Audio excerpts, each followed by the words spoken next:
श्रुतिस्मृतिपुराणानामालयं करुणालयं नमामि भगवत्पाद शंकरं लोकशंकरम् अज्ञानां जाह्नवीतीर्थं विद्यातीर्थं विवेकिनां सर्वेषां सुखदं तीर्थं भारतीतीर्थमाश्रये विद्या विनय संपन्नं वीतरागं विवेकिनं वंदे वेदांत तत्वज्ञं विदुषेकर भारतीं सभाकल्पतरुं वंदे ज्योतिष స్వరూపము అయినటువంటి సభకి వినమ్రపూర్వకంగా నమస్కరిస్తూ ఇవాళ రోజున సాక్షాత్తు వసంత ఋతువు ఉగాది ఇవాళ్లే మొదలైందా అని భావన కలిగేట్టుగా ఎక్కడ ఎంత ఎక్కువ మంది జ్యోతిష్యులు ఉంటారో అదే నిజమైనటువంటి యుగ ఆది యుగ ఆరంభం అని చెప్పుకోవచ్చు. ఎందుకయ్యా అంటే ఈ ప్రపంచంలో దైవజ్ఞులు అని పిలవడానికి హక్కున్నటువంటి వాళ్ళు జ్యోతిష్యులు ఒక్కళ్ళే. ఇంకా ఎవరిని దైవజ్ఞులు అనేటటువంటి శబ్దముతో ఆ ప్రయోగం ఇంకెవరికి చేయడం జరగదు. ఎందుకు దైవజ్ఞులయ్యా అంటే వాళ్ళు కిందే ఉంటారు, సమస్తమైనటువంటి విశ్వంలో కదలికల్ని గుర్తించగలిగేటటువంటి స్థితిలో ఉంటారు. ఇది దైవజ్ఞులకే మాత్రమే సాధ్యమయ్యేటటువంటిది, ఆ లక్షణం ఉన్నవాళ్ళకి. ఒకసారి కత్తి మహేష్ నేను అనుకోకుండా ఎన్టీవీలో ముందరే షోకి వెళ్ళి అతను బయటకు వస్తున్నాడు, నేను తర్వాత దేనికో వెళ్ళబోతున్నాను. ఆ మధ్యలో 2 కుర్చీల దగ్గర కూర్చొని ఉన్నాం. నాతోటి మీ జ్యోతిష్యులందరికీ కళ్ళు నెత్తి మీదకి వచ్చాయి అన్నాడు. నేను జీవితంలో మొట్టమొదటిసారి నిజం చెప్పావయ్యా అన్న. నీ జీవితంలో మొట్టమొదటిసారి నిజం చెప్పావయ్యా అన్న. అదేమిటయ్యా అన్న. నిజమయ్యా, నువ్వు ఎంతసేపు ఉన్నా కిందకి ముందకి చూస్తావు కానీ పైన గ్రహాల్లో ఏం జరిగారో నువ్వు చూడవు కదా. ఖచ్చితంగా నెత్తికొచ్చి చూసేది మేమే, కాబట్టి జీవితంలో మొదటిసారి మంచి మాట చెప్పావు. ఇది కూడా TV9లో గొడవ అయిన తర్వాతే, మా ఇద్దరికి మధ్యలో గొడవ తర్వాతే. అలా తెలియకుండా వాళ్లతోటి కూడా పరమాత్మ సత్యమే పలికిచ్చాడు అని ఆనందపడ్డా ఆ రోజు. ఇంకా విశేషము, అసలు నన్ను చెప్పమన్నట్టు సంప్రదాయాల గురించి మాట్లాడాలి అన్నారు కాసేపు. ఈ భయంకర కలికాలంలో సంప్రదాయాలన్నీ మారిపోయినాయి. ఇప్పుడు మనం సంప్రదాయం గురించి చెప్తే ఎవరు వింటారు? పొద్దున్నే భర్త ఆఫీస్కి వెళ్ళాడు, సాయంత్రం పాపం పనంతా చేసుకొని అలసిపోయి వచ్చేటప్పటికి భార్య తలుపు తీసింది. తలుపు కొడితే మొహం మీద బొట్టు లేదు. ఏమే మొహం మీద బొట్టు లేదు, ఏమనుకుంటున్నావు అని పెద్దగా అరిచాడు. కాస్త పాతకాలం. ఆ తల్లి అంది, ఏమండి పొద్దున్నే మీరు బయటికి వెళ్ళాక ఆ సందులో యాక్సిడెంట్ అయిందటండి, తిరిగి వస్తే పెట్టుకుందామని అనేటటువంటి రోజుల్లో సంప్రదాయాల గురించి చెప్పండి అంటే. కానీ ఒక చిన్న ఆశ్చర్యజనకమైన విషయం ఏమిటి అంటే 1975 నుంచి మెల్లిమెల్లిగా పతనం అవుతూ వస్తున్నటువంటి సనాతనమైన వైదికమైనటువంటి ఆలోచన విధానము యువతలో కూడా జాజ్వల్యమానంగా వెలిగిపోతుంది. ప్రతి వాళ్ళు కారణము, రీజనింగ్ అన్ని తెలుసుకోవాలి అనే ఆలోచనలో పడ్డారు. మరి అన్నిటికీ రీజనింగ్ ఎవరు ఇవ్వగలరయ్యా అంటే ఒక జ్యోతిష్యులు మాత్రమే ఇవ్వగలరు. జ్యోతిష్యులు వాళ్ళు మాత్రమే ఇవ్వగలరు. ఎందుకు జ్యోతిష్యులే ఇవ్వగలరు అంటే అది కన్ను లాంటిది, అన్నిటినీ దర్శించేటటువంటిది అదే. ఏమండి, వినాయక చవితి వస్తుంది, కాస్త వినాయక చవితి రోజు కుడుములు తయారు చేసి ఆ ఉండ్రాళ్ళు నివేదన చేయాలి. ఇది సంప్రదాయం. ఈ ఉండ్రాళ్ళు ఎందుకు తయారు చేయాలి అంటే మళ్ళీ కాలమే. ఇది వర్ష ఋతువు, ఇక్కడ ఉడకబెట్టినటువంటిది తినాలి, తింటే కడుపు లోపల ఉండేటువంటి అనారోగ్యాలు చాలా దూరం అవుతాయి. అంటే ఆ వంటకి జ్యోతిష్యమే ఆధారం. ఏ ప్రాంతంలో ఉండేటటువంటి వాతావరణం బట్టి, అక్కడ ఉండేటువంటి గ్రహస్థితుల్ని బట్టి, ఆ జరిగే కాల మార్పుల్ని బట్టి అక్కడక్కడ ఆహారాలన్నీ కూడా నిర్ణయించబడతాయి. సంప్రదాయాలు, ఆచారాలు అన్నీ కూడా అన్ని కాలాన్ని బట్టే నిర్ణయించబడతాయి.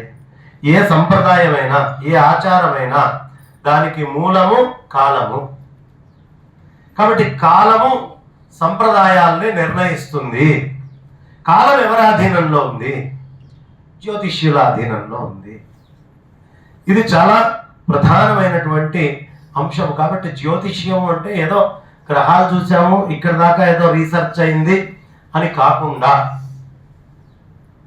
మనకి భాగవతంలో కాలాన్ని లెక్క పెట్టేటప్పుడు లిప్తల దగ్గర నుంచి పరిపూర్ణంగా, అంటే అటామిక్ టైంని కూడా వ్యాసుల వారు చాలా విశేషంగా చెప్పడం జరుగుతుంది. అటామిక్ టైంని కూడా ఒకసారి నేను ఇలాగే వాదన జరుగుతున్నప్పుడు ఎన్టీవీలో బిర్లా సైన్స్ ప్లానిటోరియంకి సంబంధించిన డైరెక్టర్ గారు వచ్చారు అవతల పక్షం మాట్లాడటానికి. ఆయన చాలా న్యూట్రల్గా మాట్లాడుతున్నారు. నేను అయ్యా బాగుంది, మీరు ఏదో జ్యోతిష్యము ఇటు అటు కాకుండా చెప్తున్నారు, ఒక క్షణం గడిచింది అని మీరు ఎలా చెప్తారు? దేనిని బట్టి చెప్పాలండి ఒక క్షణం గడిచింది అని చెప్పాలి అంటే? సూర్యుడు అందామంటామా? మేఘాలు వచ్చి కనిపించలేదనుకోండి, మార్పు ఏమైనా ఉందా? పోనీ అదే సూర్యుడు చంద్రమండలం మీదకి వెళ్ళేటప్పటికి సమయం మారిపోతోంది కదా. ఒక క్షణం గడిచింది అని చెప్పడానికి కారణం ఎట్లా? దేనిని ఆధారం చేసుకొని ఒక క్షణం గడిచింది అని చెప్తారు అని ప్రశ్న వేశారు. ఆయన కొంచెం ఆలోచించి, ఇది చాలా మొదటి నుంచి ఉంది, సమాధానం లేని ప్రశ్న అండి అన్నారు. కానీ మన వాళ్ళు దీన్ని ఎంత చక్కగా చెప్తారయ్యా అంటే, రెండు అణువులు కలిసి ఒక వ్యడుకం అవుతాయి అని భాగవతంలో బ్రహ్మసూత్రాది భాష్యాల్లో చాలా విశేషంగా ఈ బౌద్ధులతోటి నిరాకరణ చేసేటప్పుడు శంకరాచార్యులు వారు ఆ బ్రహ్మసూత్రాలను తీసుకొచ్చి భావం చెప్పేటప్పుడు చక్కగా చెప్తారు. ఆ మొత్తం కూడా మన బుద్ధి ఉన్నా లేకపోయినా కాలం ఉంది, మనకి తెలిసినా తెలియకపోయినా కాలం పనిచేస్తోంది. అంటే ఎవడో మూర్ఛపోయాడు, పడుకున్నాడు, అన్కాన్షియస్ అయ్యాడు, వాడు 10 ఏళ్ల తర్వాత నేను లేచినా వాడికి కాలం తెలియకపోయినా వాడిలో కాలం ఉంది, వాడిలో మార్పులన్నీ జరిగినాయి. 10 ఏళ్ల వయసుకి సంబంధించిన మార్పులన్నీ ఆ ఉపాధిలో జరిగినాయి. ఒకటేసారి సృష్టి మొత్తంలో ఉండే బ్రహ్మాండంలో సకల చరాచరమైనటువంటి అన్నిటి యందు జరిగేటటువంటి మార్పునే కాలము అంటారు. అది సమానంగా జరుగుతుందట ఒక్కొక్క ప్రదేశంలో ఆ సమస్థితిలో. అంటే ఇప్పుడు రాత్రి అయినా అక్కడ, ఇక్కడ పగలైనా ఆ క్షణం మార్పు మాత్రం అమెరికాలో వాడికి మనకి సమానమే. ఉపాధి లోపల, ఈ శరీరం లోపల క్షణం మనం కాలాన్ని చూసుకొని లెక్క వేసుకుంటాం, కానీ లోపల శరీరంలో జరుగుతున్నటువంటి మార్పు ఏదైతే ఉందో ఈ మార్పు కాలాన్ని సూచిస్తుందండి. కాలం కదులుతోంది అని సూచన. అది రాయిలో కూడా మార్పు ఉంటుంది, ఈ ముందర ఉన్న కుర్చీలో చేతనం అచేతనం అన్నిటిలో మార్పు జరుగుతుంది. ఈ మార్పే కాలాన్ని సూచించేది. ఇది ఎంతకాలం ఉంటుంది, ఇది ఎంతకాలం ఉండదు అనేటటువంటి విషయాన్ని ప్రతి వస్తువు యొక్క, ప్రతి ఉపాధి యొక్క, అన్నిటి యొక్క సమయాన్ని చెప్పేది కాలం. కాబట్టి ఈ మార్పుని ఆధారం చేసుకొని పుట్టినటువంటిదే సంప్రదాయము. సంప్రదాయం మనిషికి సంప్రదాయం మారిపోతుందండి. నేను ఇప్పుడు ఫలానా రాశిలో పుట్టా, నేను ఫలానా సమయంలో స్టాండ్ స్టిల్ ఫోటో తీసినప్పుడు పైన గ్రహాలన్నీ, ఇదిగో సూర్యనారాయణమూర్తి ఇక్కడ ఉన్నాడండి, బృహస్పతి ఇక్కడ ఉన్నాడు, శుక్రుల వారు ఇక్కడ ఉన్నారు, మరి శనీశ్వరుల వారు ఇక్కడ ఉన్నారు అని చెప్తూ మనం గ్రహాలన్నిటినీ చూపించి ఏ ఇంట్లో ఎన్ని డిగ్రీల్లో ఎక్కడ ఏది ఉంది అనేటటువంటి స్టాండ్ స్టిల్ ఫోటో తీస్తాం కదా. తీసినప్పుడు ఈ ఉపాధి యొక్క సంప్రదాయం మారిపోతుంది. దీని పుట్టినరోజు వేరు, దీనికి సంబంధించిన వ్యవస్థ వేరు, దీని లోపల జరిగేటటువంటి మార్పులు వేరు. కాలము ఈ మార్పుని సూచిస్తుంది. ఎక్కడ నువ్వు పుట్టావో అక్కడి నుంచి జరిగేటటువంటి మార్పులు మొత్తాన్ని కూడా తీసుకొని ముందరికి వెళ్తూ ఉంటుంది. కాబట్టి జ్యోతిషము అనేది లేకపోతే ఏ మార్పుని ఈ సృష్టిలో అర్థం చేసుకోలేరు. జరిగే ప్రతి మార్పుకి మూలం ఎక్కడున్నాయా అంటే జ్యోతిషంలో ఉంది. అన్ని సంప్రదాయాలకి అన్నిటికీ. ఒకసారి గట్టిగా చప్పట్లు కొడితే, అంటే చప్పట్లు ఎందుకు కొట్టమంటున్నారు అంటే ఇది కూడా సంప్రదాయంలో భాగం. చప్పట్లు కొడితే అసలే ఇది భోజనం అయిన సమయమో చేస్తున్న సమయమో తెలియదు. పక్కన ఎవరైనా నిద్రపోతే లేస్తారు గట్టిగా. ఎవడో నిద్రపోతే లేవడం కాదు, మనం ఎన్నో జన్మల నుంచి నిద్రపోతూ ఉన్నాం కాబట్టి పునరపి జననం పునరపి మరణం పునరపి జనని జఠరే శయనం ఇహ సంసారే బహుదుస్తారే కృపయా పారే పాగి మురారే అని చెప్తారు. ఆ నిద్రపోతూ మనం ఉన్నాం కాబట్టి ఇంకా జన్మలెత్తుతూ జన్మలు ఇలా తీసుకుంటూ ముందరికి వెళ్తున్నాం. ఎప్పుడు లోపల ఉన్నటువంటి జీవుడు లేచి సర్వవ్యాపకమైనటువంటి ఆ బ్రహ్మతత్వాన్ని తెలుసుకుంటాడో అప్పుడు మళ్ళీ పుట్టడం లేదు, జీవన్ముక్త స్థితిలో వాడు ఉంటాడు. కాబట్టి అలాంటి జీవన్ముక్త స్థితి ఇంకా రాలేదు అంటే నిద్రపోతున్నాము మనం అందరం కూడా. కాబట్టి ఆ బ్రహ్మతత్వము మన ఎరుకలోకి రావాలి అంటే కర్మేంద్రియాలు జ్ఞానేంద్రియాలు జోడించో దగ్గర కొడితే శబ్ద బ్రహ్మము బయటకు వస్తుంది. ఆ శబ్ద బ్రహ్మము కోసము చప్పట్లు కొట్టాలి, అంతకంటే వేరే ఇంకేమీ లేదు. ఇంకా రహస్యం ఏమిటయ్యా అన్నారు. చప్పట్లనే సంప్రదాయం మీద ఉపన్యాసం అయ్యేట్టుంది. మోస్ట్ అన్ప్రిపేర్డ్ గా వచ్చాను, నేనేమి చూసుకోకుండా సరే అప్పటికప్పుడు మాట్లాడచ్చులే అనే ఉద్దేశంతో ధైర్యం చేసి వచ్చాను.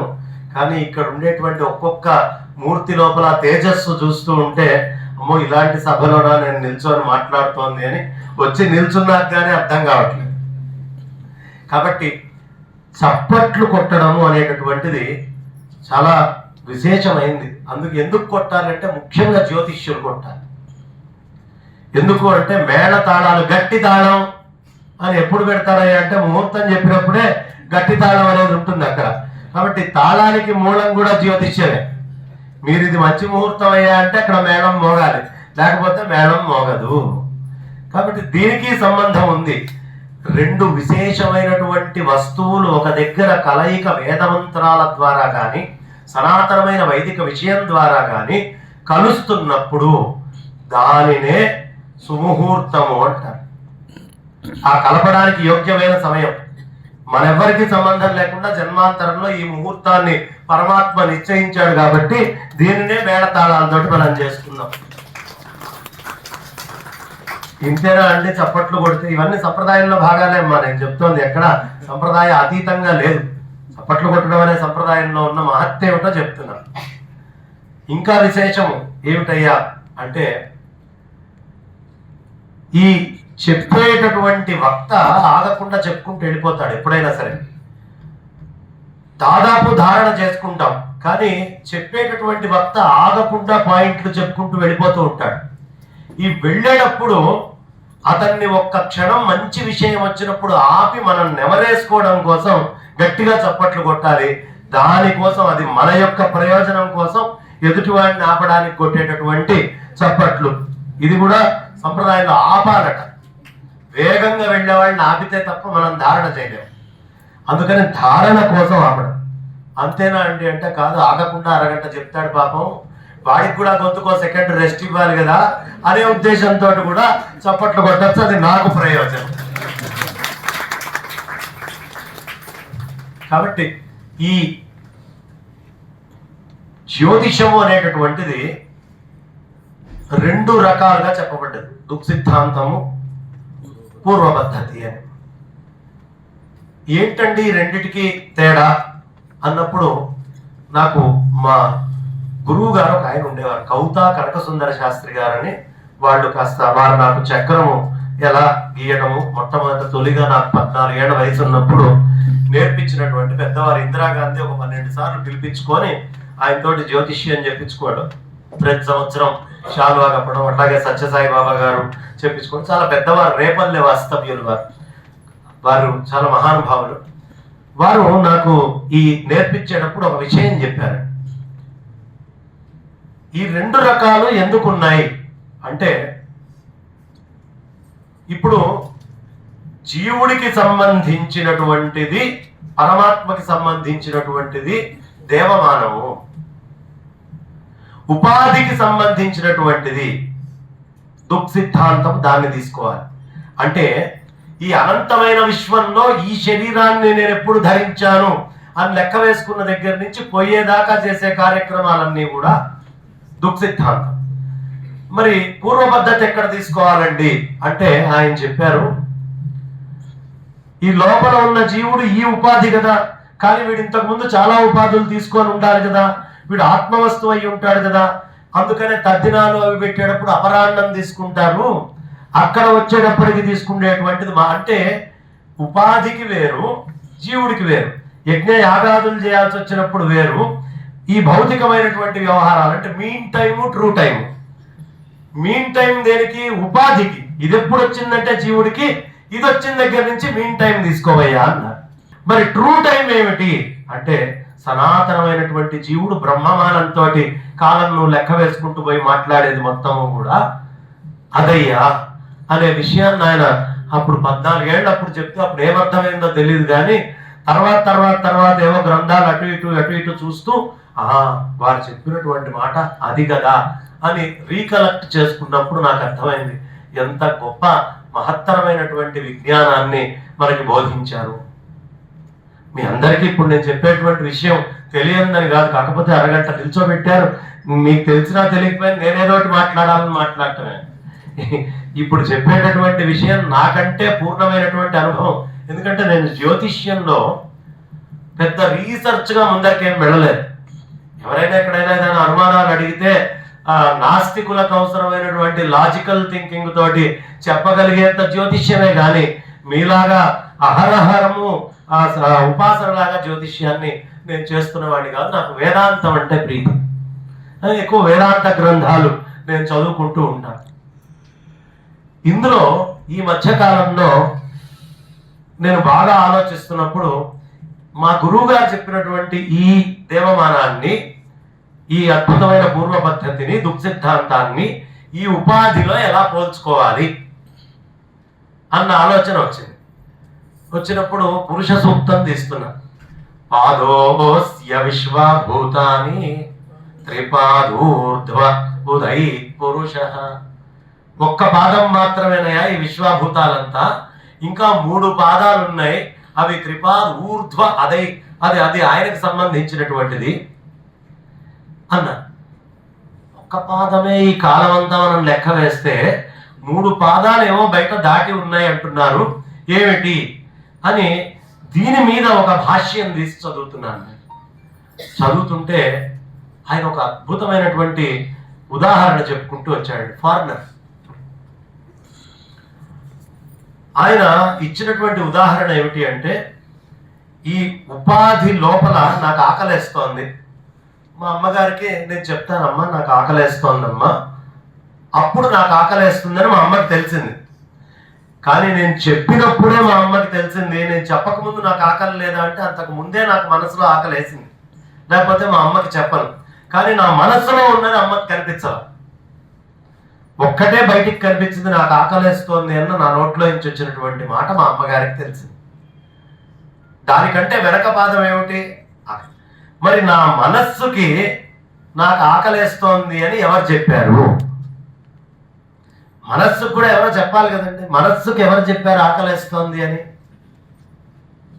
అంటే మన శరీరం లోపల trillions and trillions of cells ఉన్నాయి. ప్రతి ఒక్క కణము దాని ఆహారం అది తింటుంది కలెక్టివ్ ఇంటెలిజెన్స్ తోటి. ఈ కణాలన్నీ కూడా, ఈ trillions and trillions of cells ఒక్కసారి సంభాషణ చేసుకొని ఈ మనస్సు అనేటటువంటి దాన్ని నాకు మిర్రర్ ఇమేజ్ కింద రిఫ్లెక్ట్ అయ్యేట్టుగా పెట్టి దీని ద్వారా వాటి యొక్క సందేశాలన్నీ పంపించి బయట నుంచి ఇంద్రియాలతో వస్తువుల్ని లోపలికి తెచ్చుకుంటాయి. సో ఈ కనిపించని trillions and trillions of cells చాలా లోపల పనిచేస్తున్నాయి. 33 కోట్లు దేవతలనండి, ఇంకోటనండి ఏవైనా కావచ్చు. కానీ ఈ సెల్స్ అన్ని ఇండిపెండెంట్ గా పనిచేస్తూ వీటన్నిటి తెలివి ఒక్కసారి కలెక్టివ్ గా నా మనస్సులో రిఫ్లెక్ట్ అవుతుంది. ఇది నా మనస్సు కూడా చూడలేకపోతుంది. ఎందుకంటే దాని నుంచి మనస్సు వచ్చింది కానీ మనస్సు నుంచి ఆ తెలివి లేదు కాబట్టి కళ్ళు బయటకు చూస్తాయి, కళ్ళ లోపల ఉన్న దాన్ని చూడలేనట్టు బయట చెప్పినటువంటి మాట మనస్సుని, మనస్సు ఈ వెనకాల ఉండేటువంటిది, దీనికి ఆధారం ఇది. మరి నాకు మీకు మధ్యలో ఏమి వైర్లు కానీ గొట్టాలు కానీ తాళ్ళు లేవు. నా లోపల ఏ తెలివి అరిగిస్తోందో నా ముందున్న అందరిలో కూడా అదే తెలివి కదా అరిగిస్తోంది. ప్రతి ఒక్కళ్ళలో అదే తెలివి, చిన్న బ్యాక్టీరియాలో అదే తెలివి అరిగిస్తోంది, పెద్ద ఏనుగులో కూడా సేమ్ ఇంటెలెక్ట్ తిన్నటువంటి పదార్థాన్ని అరిగిస్తోంది. అంటే అది క్రియాశక్తితో కూడినటువంటి ఆ అమ్మవారు. ఇప్పుడు మనం కాలాన్ని తీసుకున్నప్పుడు నా నోటితోటి బయటికి చెప్పేదంతా వ్యవహారంగా బయటికి వెళ్ళేది. ఈ టైం క్యాలిక్యులేషను నా మనస్సు టైం క్యాలిక్యులేషన్ తోటి సరిపోదు. నా మనస్సు టైం క్యాలిక్యులేషను నా శరీరం లోపల ఉండే అనేకమైనటువంటి కణాల యొక్క తెలివితేటల టైం తోటి సరిపోదు, మ్యాచ్ కాదు. ఈ తెలివితేటలు మొత్తము కూడా ఇది చంద్రమండలానికి వెళ్ళినా పనిచేస్తోంది, భూమి మీద ఉన్నా పనిచేస్తోంది. మనం ఎక్కడికి సంచరించినా ఈ ఉపాధి లోపల ఆ తెలివి పనిచేస్తోంది. అది నిర్గుణ నిరాకారంగా ఉంది. నిర్గుణ నిరాకారము సగుణ సాకారంగా క్రిముల లోపల, అది మన కణాల లోపలికి వచ్చి అక్కడి నుంచి మనస్సును చేసుకొని బాహ్య ప్రపంచం. పరమాత్మ అవ్యక్తము, వ్యక్తము క్రియాశక్తి అయినటువంటి అమ్మవారు. దాని నుంచి బయటకు వచ్చేటటువంటి మనస్సు మహత్తు. ఆ మహత్తు నుంచి నోట్లో నుంచి బయటకు వచ్చేది అహం. వ్యక్తావ్యక్త మహదహంకారం అనేటటువంటి శివ కుటుంబము. ఇందులో అవ్యక్తం అర్థమైతే వాడికి కాలంతో సంబంధం లేదు, వాడు బ్రహ్మ పదార్థం. వ్యక్తము దగ్గర నుంచి కాలం వేయాలి, అంత లోతుల్లోకి మనం వెళ్ళలేకపోతున్నాం. మహత్తుని గుర్తిస్తున్నాం, కానీ ఈ మహత్తుని మనం ఎలా వాడుకోవాలి, ఈ సమాజంలో మహత్తు వల్ల ప్రతిదాని యొక్క అహాన్ని ఇక్కడికి మనం క్యాలిక్యులేట్ చేసుకుంటున్నాం. ప్రతిదాని యొక్క టైంని ఆ లెవెల్లో మనం క్యాలిక్యులేట్ చేసుకుంటున్నాము. కాబట్టి జ్యోతిషము అనేటటువంటిది మనకి మీన్ టైం, ట్రూ టైం అనేది ఉండదు. మీన్ టైం అనే దాంతో తీసుకుంటాం. ఇక్కడ మనకి దుఃఖ సిద్ధాంతం అనేటువంటిది ఉపయోగపడుతుంది. మరి పురాణ పద్ధతి ఏమిటయ్యా అది అంటే పూర్వ సిద్ధాంతం అంతా కూడా ట్రూ టైంకి బేస్ అయి ఉంటుంది.